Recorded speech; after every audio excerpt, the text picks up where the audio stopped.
गङ्गातरङ्गरमणीयजटाकलापं गौरी निरन्तरविभूषितवामभागं नारायणप्रियमनङ्गमदापहारं वाराणसीपुरपतिं भज विश्वनाथं वाराणसीपुरपतिं भज विश्वनाथम्। अत्र भवतां समेषां स्वागतं वर्तते। आज हम लोग किरातार्जुनीयम प्रथम सर्ग के पढ़ने के क्रम में 31वें और 32वें श्लोक पर चर्चा करेंगे। इसके पूर्व हम लोग ने 30 श्लोक पर हम लोग चर्चा कर चुके हैं। उसमें हमने पीछे के श्लोक में देखा कि पीछे के 3 श्लोकों में मतलब 30, 29 और 28 इन 3 श्लोकों में द्रौपदी बोलना प्रारंभ कर दी और पीछे के श्लोक में बोली कि आपके मतलब जो मायावी लोगों के साथ मायापूर्ण आचरण नहीं करते वह पराजय को प्राप्त हो ही जाते हैं। और ऐसे लोगों को जो धूर्त लोग होते हैं, जो मूर्ख लोग होते हैं, जो सठ लोग होते हैं, वह उनके अंतःकरण में प्रविष्ट करके उनको मार देते हैं, है ना। इस प्रकार हमने पिछले श्लोक में पढ़ा। इसमें भी कह रही हैं कि आप जो हैं अपनी आत्मवधू को, देखिए इसमें 2 शब्द आएंगे, एक आत्मवधू आएगा और एक श्रियम आएगा। तो श्रियम से आपको क्या लेना है? श्रियम से आपको लेना है राजलक्ष्मी और आत्मवधू मतलब द्रौपदी, क्योंकि जो द्रौपदी है उनका भी तो चीरहरण हुआ है, उनका भी तो अपहरण हुआ है, और जो श्रियम जो राजलक्ष्मी है उस राजलक्ष्मी का भी तो अपहरण हुआ है। तो राजलक्ष्मी का अपहरण दुर्योधन ही किया है और आत्मवधू मतलब द्रौपदी का भी जो अपहरण, जिसको चीरहरण कह रहे हैं, तो आत्मवधू का जो अपहरण है वो भी कौन किया है? दुर्योधन ही किया है। और दोनों में युधिष्ठिर कुछ नहीं कर पाए, है ना। तो उस दोनों को लेकर के इस श्लोक में कहती है, गुणानुरक्ता मनुरक्त साधनः कुलाभिमानी कुलजाम नराधिपः परैस्त्वदन्यः क इवापहारयेन् मनोरमात्मवधूमिव श्रियम। ठीक है, देखिए इसमें द्रौपदी कह रही है कि त्वत् अन्यः, त्वत् माने तुम्हारे, त्वत् माने त्वत् का मतलब हो गया तुम्हारे। तो त्वत् अन्यः माने तुमसे, तुम्हारे अतिरिक्त, अन्य माने और कोई, तो त्वत् अन्यः मतलब तुम्हारे अतिरिक्त, कह कौन है? तुम्हारे अतिरिक्त, त्वत् अन्यः मतलब तुम्हारे अतिरिक्त, कह ऐसा कौन है जो परैहि मतलब शत्रु भी, शत्रुओं के द्वारा, दूसरों के द्वारा। तो त्वत् अन्यः कह तुम्हारे अतिरिक्त ऐसा कौन है जो परैहि मतलब शत्रुओं के द्वारा, है ना, अपने शत्रुओं के द्वारा, श्रियम मतलब राजलक्ष्मी को अपहारयेत, ये इधर अपहारयेन लिखा है ना, तो आप उधर न को इधर लाके त में बदल दीजिए, तो अपहारयेत ये विधिलिंग की क्रिया हो गई, है ना। तो त्वत् अन्यः कह जो श्रियम अपहारयेत, तुम्हारे अतिरिक्त ऐसा कौन है जो परैहि मतलब शत्रुओं के द्वारा, श्रियम मतलब राजलक्ष्मी को, अपहारयेत मतलब अपहरण करवाएगा, अर्थात तुम ही हो, तुम ही करा सकते हो भाई। तुम्हारे अतिरिक्त ऐसा कोई नहीं है जो अपने ही राजलक्ष्मी का अपहरण करवा दे, है कि नहीं। देखिए यहाँ कितना बड़ा व्यंग्य है कि भाई तुम्हारे अतिरिक्त ऐसा कौन है जो अपनी श्रियम को, अपनी राजलक्ष्मी का ही अपहरण करवा दे, अर्थात तुम ही हो, ठीक है ना। तो त्वत् अन्यः कह नराधिपः, तुम्हारे अतिरिक्त, त्वत् अन्यः कह नराधिपः तुम्हारे अतिरिक्त कौन ऐसा राजा है, नराधिपः ना, चूंकि युधिष्ठिर राजा है ना, तो कह रही है क्या कि त्वत् अन्यः कह नराधिपः तुम्हारे अतिरिक्त कौन ऐसा नराधिप है, कौन ऐसा राजा है जो अपने श्रियम मतलब राजलक्ष्मी को अपहारयेत जो अपहरण करवाएगा, अर्थात तुम ही करवा सकते हो। और नराधिपः कैसा था? ऐसा नहीं था कि जो नराधिपः है वो बेचारा मजबूर था। यदि मान लीजिए जिस नराधिप के पास, किसी राजा के पास, उसके पास यदि सामग्रियां नहीं हैं, यदि उसके पास उसके परिवार वाले उससे प्यार नहीं करते, उसकी पत्नी उससे प्यार नहीं करती, उसकी राजलक्ष्मी उससे प्यार नहीं करती, है ना, उसके अनुकूल कुछ नहीं था, यदि उसके बाद यदि किसी का कुछ अपहरण हो रहा है तो बात समझ में आ रही है, लेकिन जिसके अनुकूल सारी व्यवस्थाएं हो और ऐसा राजा यदि अपनी राजलक्ष्मी को अपहरण करवा दे, ये तो सरासर गलत है कि नहीं। तो वही यहाँ पर द्रौपदी भी कहना चाह रही है, द्रौपदी का हार्द भी यही है। वो यही कहते हुए कह रही है कि आप नराधिपा थे, तो ऐसा नहीं था कि आप जो श्रियम जो आपकी राजलक्ष्मी थी वह आपके गुणों से मतलब आपके गुणों से प्रेम नहीं करती थी, ऐसा नहीं था। वह गुणानुरक्ताम थी। क्या थी? गुणानुरक्ताम थी। तो गुणानुरक्ताम श्रियम, गुणानुरक्ताम श्रियम, ठीक है ना। और देखिए पहले नराधिप का विशेषण देखते हैं कि अनुरक्त साधन क्या? नराधिप। कुलाभिमानी क्या? नराधिप। तो अनुरक्त साधन मतलब कि जिसके पास साधन अनुरक्त था, उपलब्ध था, है ना।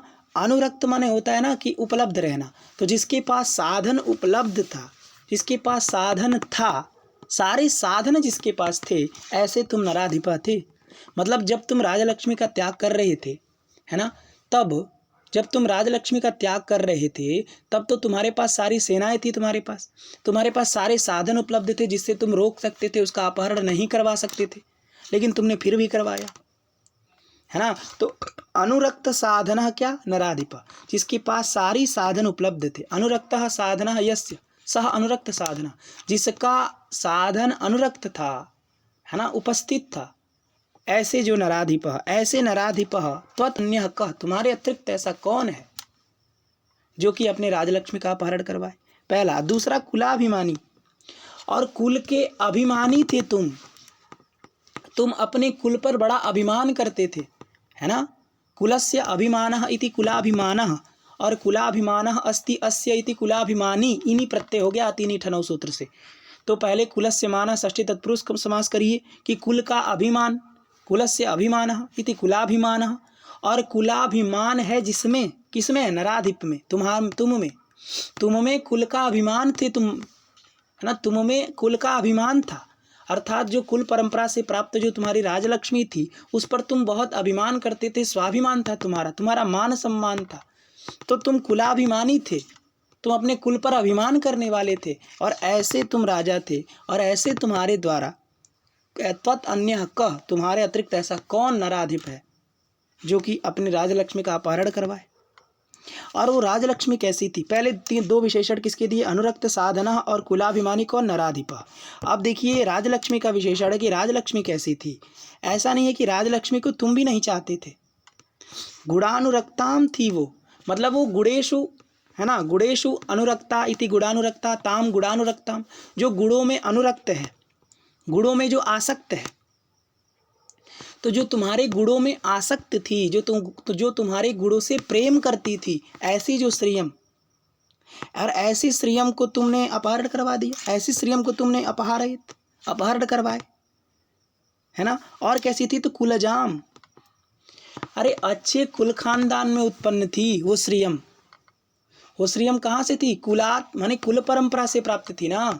मतलब इसके पूर्व जो युधिष्ठिर के पिताजी थे उनको राजलक्ष्मी उनके पास थी, और उनसे तुमको राजलक्ष्मी प्राप्त हुई थी। तो वो कैसी थी? कुलजा थी, बहुत अच्छे कुल से उत्पन्न थी, अच्छे कुल से प्राप्त थी तुमको। अगर मान लीजिए किसी दुष्कुल से प्राप्त हो तो फिर वो कुलजाम नहीं होगी वो श्रियम, लेकिन ये तुम्हारे ही कुल से प्राप्त थी तो ये कुलजाम श्रियम थी, और गुणानुरक्ताम श्रियम थी। ऐसे गुणानुरक्ताम और कुलजाम श्रियम और अनुरक्त साधन कुलाभिमानी नराधिपः त्वत् अन्यः कः, जो परैः शत्रुभिः अपहरेत, अपहरण करवाएगा। ठीक है, बात समझ में आई। अब जितना ये श्रियम के साथ आप जोड़े हैं ना, जितना उतना आत्मवधूम के साथ जोड़ लीजिए। मनोरमाम आत्मवधूम, मनोरमाम आत्मवधूम लिखा है ना, तो यहाँ आत्मवधूम लिखा। आत्म माने आत्मनः वधू इति आत्मवधू, और तम आत्मवधूम, अर्थात मतलब आत्म मतलब अपनी, वधू माने पत्नी, वधू मतलब पत्नी। तो वधू तुम्हारी जो खुद की पत्नी थी, ऐसी पत्नी को आत्मवधूम, अपनी पत्नी को, और कैसी थी? तो मनोरमाम, बड़ी मन में रमण करने वाले हम थे। अभी अपने के लिए कह रही है ना द्रौपदी का भी तो अपहरण हुआ था, तो द्रौपदी अपने आप को भी कहती है कि मनोरमाम आत्मवधूम, जो बड़ी मनोरमा थी, बड़े मन में रमण करने वाली थी, ऐसे आत्मवधूम, अपने पत्नी को तुमने अपहरित, दूसरों से अपहरण करवाया, है ना। तो मनोरमाम आत्मवधूम, जो ऐसे आत्मवधूम को अपहारयत अपहरण करवाए तुम परई ही शत्रुओं के द्वारा। तो त्वत अन्यः कः नराधिप, तुम्हारे अतिरिक्त ऐसा कौन है जो अपने आत्मवधू को, जो बड़ी मनोरमा थी, तुम्हारे मन में रमण करती थी, तुम उसको चाहते थे, वो तुमको चाहती थी, ऐसी जो आत्मवधूम, ऐसे आत्मवधूम को त्वत अन्यः कः नराधिप, तुम्हारे अतिरिक्त ऐसा कौन राजा है जो परई ही मतलब शत्रु भी ही अपहारयत अपहरण करवाए, अर्थात तुम ही करवा सकते हो बस, है ना। और ये सब भी इसके साथ जोड़िए कि गुणानुरक्ताम आत्मवधूम, तुम्हारे गुणों में अनुरक्त थी मैं। आत्मवधूम मतलब अपनी पत्नी, मतलब कौन? द्रौपदी। तो द्रौपदी भी तुम्हारे गुणों में अनुरक्त थी, तुमसे प्रेम करती थी। और कैसी थी? तो कैसी थी? तो कुलजाम थी, बड़े ऊंचे कुल में उत्पन्न थे हम, द्रुपद के पुत्री थे हम। द्रुपद इतने बड़े सम्राट थे, उन सम्राट के हम पुत्री थे, तो हम अच्छे कुल में उत्पन्न थे। और ऐसे आत्मवधूम को भाई तुमने अपहरण करवा दिया।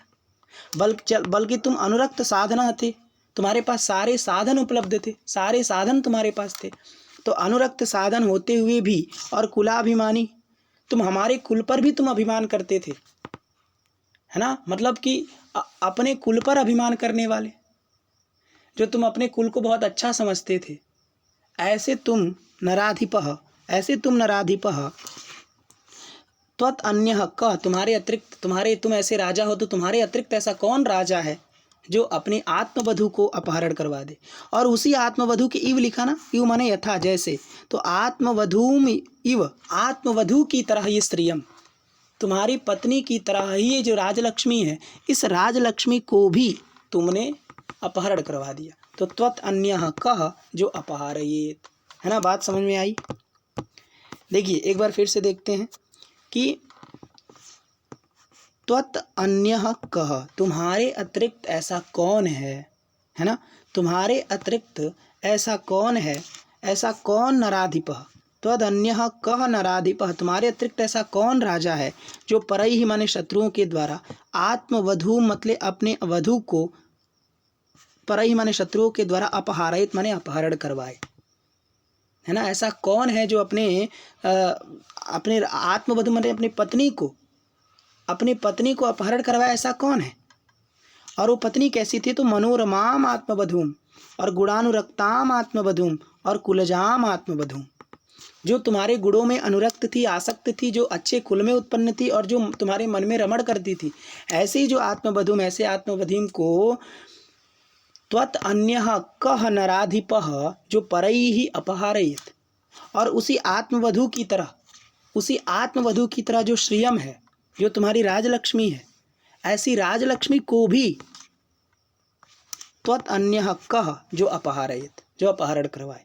और तुम कैसे थे? ऐसा नहीं, तुम्हारे पास कोई मजबूरी नहीं थी, तुम्हारे पास सारे साधन उपलब्ध थे, अनुरक्त साधना थे तुम, और कुलाभिमानी थे, तुम अपने कुल पर बहुत अभिमान करते थे, है ना। मेरा कुल बहुत अच्छा है, मेरा कुल बहुत अच्छा है, ऐसा तुम बहुत चिल्लाते थे। और उस समय तुम्हारा कुल का अभिमान कहाँ चला गया? उस समय तो तुम कुछ नहीं किए। ये समझा रही है द्रौपदी युधिष्ठिर को। आपको बात समझ में आ रही है? गुणानुरक्ता अनुरक्त साधनः कुलाभिमानी कुलजाम नराधिपः परैस्त्वदन्यः क इवापहारयेन् मनोरमामात्मवधूमिव श्रियम्। तो इसमें उपमा अलंकार देखने को मिला, इव शब्द का प्रयोग है चूंकि, इसलिए उपमा अलंकार है यहाँ पर। ठीक है, चलिए आगे देखते हैं 32वां श्लोक।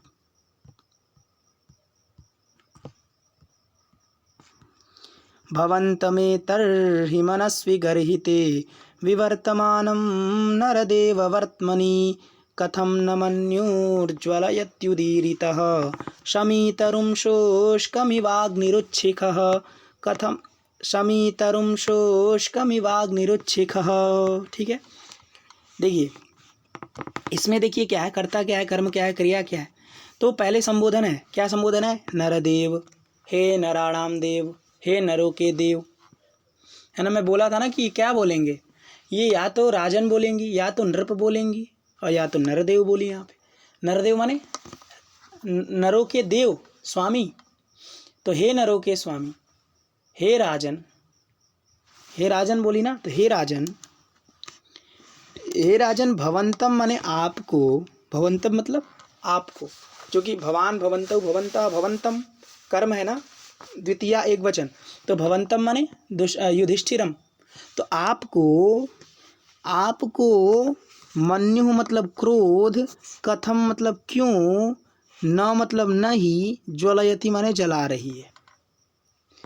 आपको क्रोध क्यों नहीं जला रही है? आपको क्रोध आपको जलाती क्यों नहीं है? आपको क्रोध तो बहुत आता है, लेकिन आप जलते क्यों नहीं है उससे? क्रोध से जलने का तात्पर्य क्या है? यदि आपको क्रोध आ रहा है लेकिन आप अपने क्रोध को दबा लिए, आप उस क्रोध पर अमल नहीं कर रहे हैं, आप उस क्रोध पर अमल करके उस क्रोध का कारण जो है उसको नष्ट नहीं कर रहे हैं, तो आपका क्रोध नहीं जल रहा है।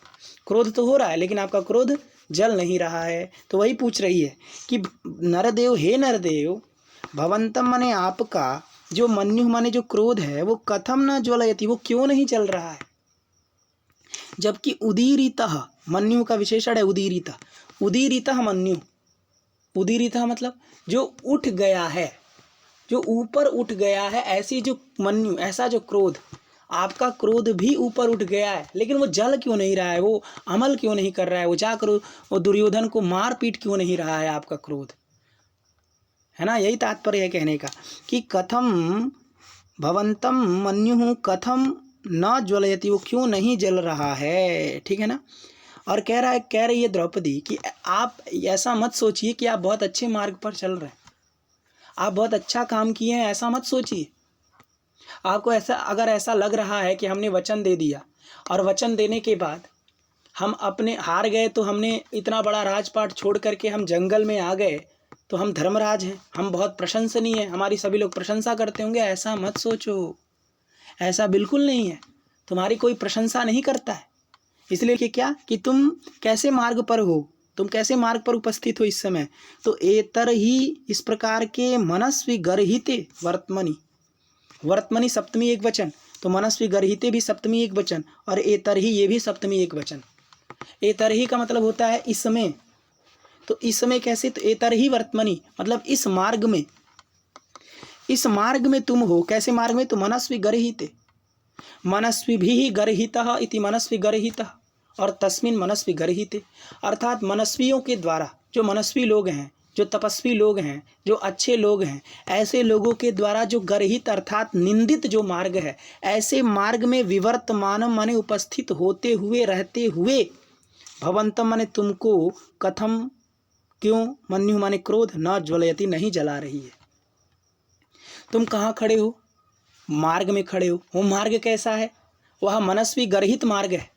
तो ऐसे एतर ही मनस्वी गर्हिते वर्तमनि, ऐसे मनस्वियों के द्वारा निंदित जो मार्ग है, ऐसे मार्ग में विवर्तमानम माने उपस्थित होते हुए, रहते हुए, मन्यु मतलब क्रोध, भवंतम माने तुमको, आपको, कथम न ज्वलयति क्यों नहीं जला रहा है। जबकि उदीरितः मन्यु, आपकी मन्यु निकली हुई है, उठी हुई है आपकी मन्यु, लेकिन वो मन्यु जल क्यों नहीं रही है? जल नहीं रही है बस। बाकी आपका क्रोध तो हमको पता है एकदम सर पे आपके चढ़ गया है क्रोध, लेकिन वो जलना चाहिए। आपको क्रोध आ ही गया तो क्या फ़ायदा यदि उस क्रोध का कोई परिणाम ना निकले? उस क्रोध का कोई यदि परिणाम ना निकले तो उस क्रोध का क्या फ़ायदा फिर? अरे क्रोध आया तो कहीं 4-5 लोगों को पीटो, तब क्रोध का कोई फ़ायदा है।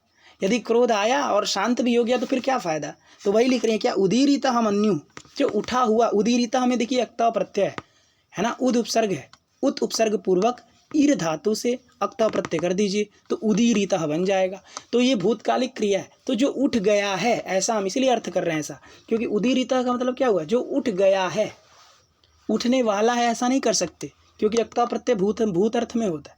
तो मतलब जो उठ गया है, ऐसा जो क्रोध, मन्यु है ना, उदीरितः क्या, मन्यु, उठ गया है जो क्रोध, ऐसा जो मन्यु है, ऐसा जो क्रोध है, वह कथम न ज्वलयति भवंतम, वह आपको क्यों नहीं जला रहा है ना। हे नरदेव, हे राजन, क्यों नहीं जला रहा है।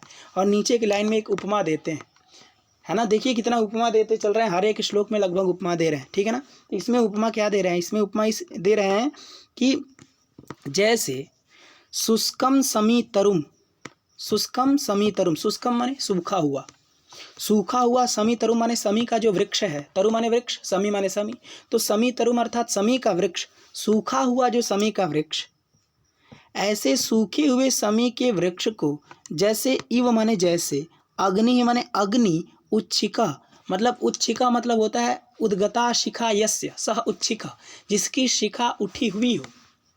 तो जिसकी अग्नि की शिखा होती है ना, अग्नि की शिखा मतलब समझते हैं ऊपर का जो, जैसे अग्नि जला रहे हैं तो अग्नि जब जलाया जाता है तो जो उसका ऊपर की तरफ जो लहास उठता है ना, लहास कहते हैं हम लोग, तो लहास जो उठता है उसके जो ऊपर की तरफ जो होता है उसको हम लोग शिखा कहते हैं, जो एकदम ऊपर की तरफ आग उठता है, ऊपर का जो भाग होता है। तो उच्छिका जिसकी शिखा उठी हुई है, ऐसी जो अग्नि, ये उच्छिका अग्नि का विशेषण है। कि अग्नि कैसी, तो उच्छिका अर्थात ऊपर की तरफ उठने वाली जो अग्नि है, वह अग्नि जिस प्रकार सूखे समी के वृक्ष को ज्वलयति जला देती है, उसी तरह उस सूखे वृक्ष की तरह तुम हो। और तुम्हारे अंदर विद्यमान जो ऊपर उठने वाली क्रोध रूपी अग्नि है, वह अग्नि तुमको क्यों नहीं जला रही है? अरे जैसे समी के वृक्ष के, देखिए समी का जो वृक्ष होता है ना, उसके अंदर अग्नि होती है, पता है आपको। जैसे समी का वृक्ष जो होता है उसके अंदर अग्नि विद्यमान होती है। हम लोग जो यज्ञ करते हैं उसमें जब यज्ञ के अनुष्ठान में जब हम लोग हवन करते हैं, उस समय अरड़ी मंथन के द्वारा निकलने वाली जो अग्नि है, वह अग्नि भी समी के वृक्ष से ही निकलती है। वो जो बना होता है अरड़ी मंथन, वो अग्नि वो समी वृक्ष का होता है, समी का होता है। क्यों? क्योंकि समी के वृक्ष के अंदर अग्नि होती है। वो चाहे गीला रहे, मतलब चाहे वो हरा रहे चाहे सूखा रहे, अग्नि तो रहती है, लेकिन सूखे समी के वृक्ष में ज़्यादा अग्नि रहती है। इसलिए उदाहरण किसके दिए यहाँ भारवी जी? समी तरुम शुष्कम, जो सूखा समी का वृक्ष है उसके अंदर रहने वाली जो उच्छिका अग्नि है, ऐसी ऊपर की तरफ उठने वाली अग्नि उस समी वृक्ष को जला देती है। लेकिन आपके अंदर विद्यमान जो क्रोध रूपी ऊपर उठने वाली अग्नि है, वह अग्नि आपको क्यों नहीं जला रही है? यानी आपको जलानी चाहिए वो अग्नि से आप जलने चाहिए, है ना। उपमा समझ में आई कि शुष्कम समी तरुम इव, सूखे समी वृक्ष की तरह, जिस प्रकार सूखे समी के वृक्ष को अग्नि, उच्छिका अग्नि, ऊपर की तरफ उठने वाली जो अग्नि है, वह शुष्कम समी तरुम ज्वलयति, उसको जला देती है। उसी तरह भवंतम माने आपको, उदीरितः मन्यु, ऊपर की तरफ उठने वाली जो आपका क्रोध है, वह क्रोध कथम न ज्वलयति, क्यों नहीं जला रहा है ना। और आप हे नरदेव, ये संबोधन है, तो हे नरदेव, और एतरही मनस्वी गर्हिते वर्तमनि विवर्तमानम भवंतम, ऐसे मनस्वियों के द्वारा निंदित मार्ग में उपस्थित होते हुए आपको, फिर आ जाइए नीचे तीसरे लाइन में, है ना, कि इस मनस्वियों के द्वारा निंदित मार्ग में उपस्थित होते हुए भवंतम मने आपको, मन्यु मतलब उदीरितः मन्यु, ऊपर की ओर उठने वाली जो मन्यु है, वो मन्यु कथम न ज्वलयति, क्यों नहीं जला रही है? जैसे उच्छिका अग्नि, ऊपर की तरफ उठने वाली जो अग्नि है, वह अग्नि शुष्कम समी तरुम, सूखे हुए समी के वृक्ष को ज्वलयति, जला देती है। वैसे इस तो यहाँ उपमा समझिए, समी तरुम किसको कहा गया? युधिष्ठिर को। युधिष्ठिर कैसे हो गए हैं? समी के वृक्ष की तरह हो गए। अब समी के वृक्ष से उपमा किए ना, अब सादृश्य आप ले सकते हैं। सादृश्य किस चीज़ से आप लेंगे? सादृश्य किसी ना किसी धर्म से हम लोग लेते हैं। जैसे चंद्रमुख, तो चंद्र के समान मुख है, तो चंद्र के समान मुख है, तो क्या सादृश्य है कि आपने उस मुख को चंद्र कह दिया? क्या उसके अंदर चंद्रत्व है? तो नहीं है, क्योंकि चंद्रगत व्यक्तिगत धर्म होता है, तो किसी व्यक्ति में ही रहता है। तो क्या धर्म लेंगे? तो जैसे चंद्रमा में आह्लादजनकत्व है, जैसे चंद्रमा में लावण्य है, वैसे ही उसके मुख में भी लावण्य है ना। बात समझ में आ रही है? तो उसी तरह यहाँ पर समी वृक्ष की तरह युधिष्ठिर हो गए, मतलब और कैसे? तो सूखे समी के वृक्ष की तरह। तो मतलब युधिष्ठिर सूख गए हैं। कहने का तात्पर्य क्या है भारवी जी का?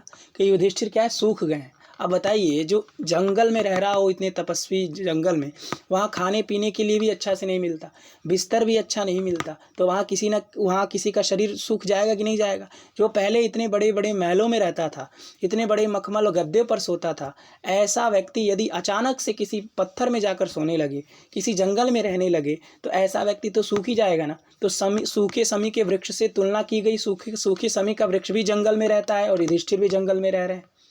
तो ये उपमा देखिए कितना सटीक किया गया है ना। तो शुष्कम समी तरुम इव, कौन? युधिष्ठिर। और उच्छिका अग्नि क्या? उसका मन्यु, क्रोध। तो वह क्रोध क्यों नहीं तुमको जला रहा है? नियमतः तो तुमको जलाना चाहिए। ये द्रौपदी का बात है, समझ में आया। भवन्तमेतर्हि मनस्वी गर्हिते विवर्तमानं नरदेव वर्त्मनि कथं न मन्युज्ज्वलयत्युदीरितः शमीतरुं शुष्कमिवाग्निरुच्छिखः।